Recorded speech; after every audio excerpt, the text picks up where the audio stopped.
In the vast, untamed expanse of the wilderness ancient territory, a fierce struggle was unfolding. Xiao Yan and his companions had ventured into this treacherous land in search of the legendary Ancient Bodhi Tree. But fate, as it often does, had a different plan. They stumbled upon the Flower Sect, whose leader was none other than Yun. She and her disciples were in a desperate fight for their lives, cornered and under siege by the ruthless Sky Nether Sect.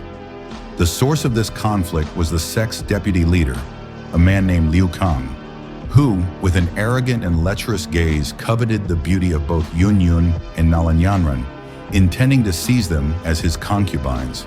Despite their desperate and valiant resistance, the Flower Sect was clearly at a disadvantage.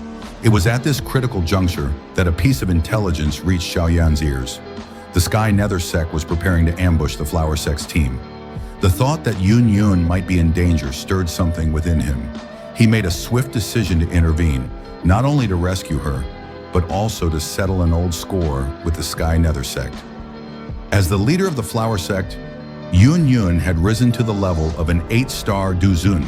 However, upon their arrival in the wilderness ancient territory, her group had been relentlessly hounded. First by savage beasts, and then by the unyielding pursuit of the Sky Nether Sect. Leading the charge was Liu Cang, accompanied by 2 formidable 9-star Duzun warriors.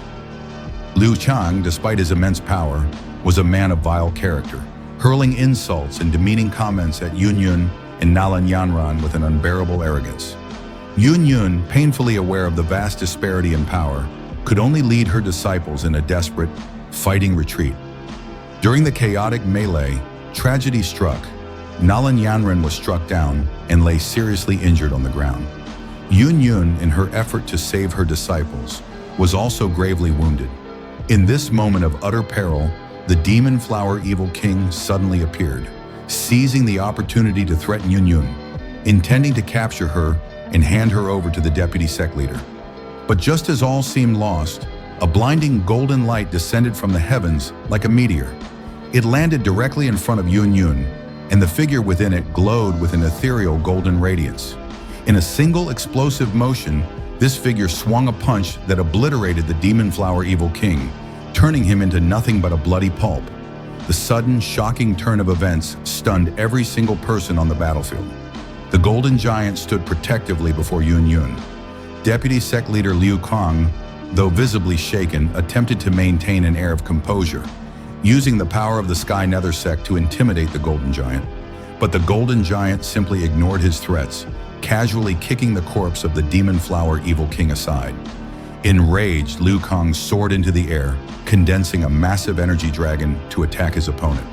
The golden giant, however, merely swung a fist, and the black dragon shattered into 1,000 pieces.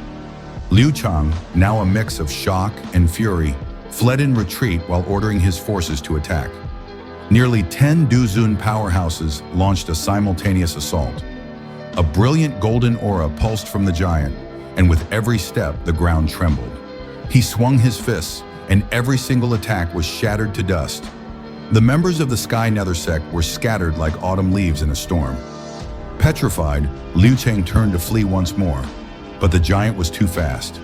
It caught up and struck him down, killing him instantly. To the end, the deputy sect leader never understood why this powerful figure had attacked him.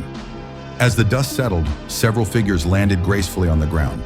Among them was Queen Medusa, Cai Lin.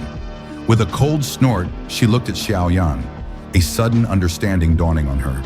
She had realized why he was so eager to help the Flower Sect. It was because of Yun. A sudden thought crossed her mind. Could this golden giant actually have been Xiao Yan? Under the silent, searching gazes of the crowd, the golden glow enveloping the giant slowly receded, revealing a familiar figure. Xiao Yan turned to face Yun, a gentle smile gracing his lips. Yun simply sighed softly, a look of profound relief on her face as she murmured, "I knew it would be you." After a brief rest, Yun's complexion had improved significantly. Her gaze shifted between Xiao Yan and Cai Lin, finally resting on the latter. She was taken back in time to the Jia Ma Empire years ago, when Gu He had invited him to the Tagore Desert to compete with Cai Lin for the strange fire.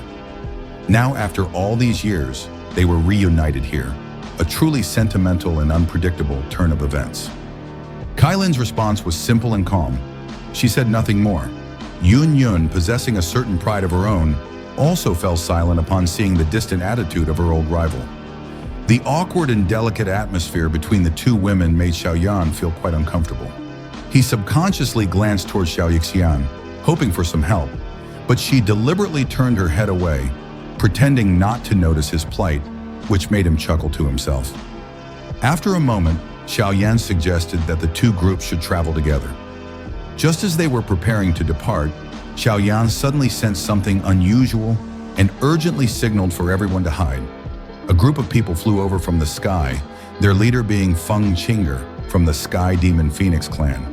For some reason, Feng Qing'er's strength had skyrocketed to a terrifying degree.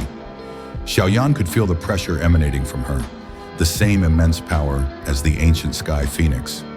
This encounter made him feel an even greater sense of urgency. He knew he had to be promoted to a 9-star Duzun as soon as possible. That's all for today's deep dive into the epic battle through the heavens. What was your favorite moment from this legendary fight? Let us know in the comments below. And don't forget to like this video and subscribe for more content just like this.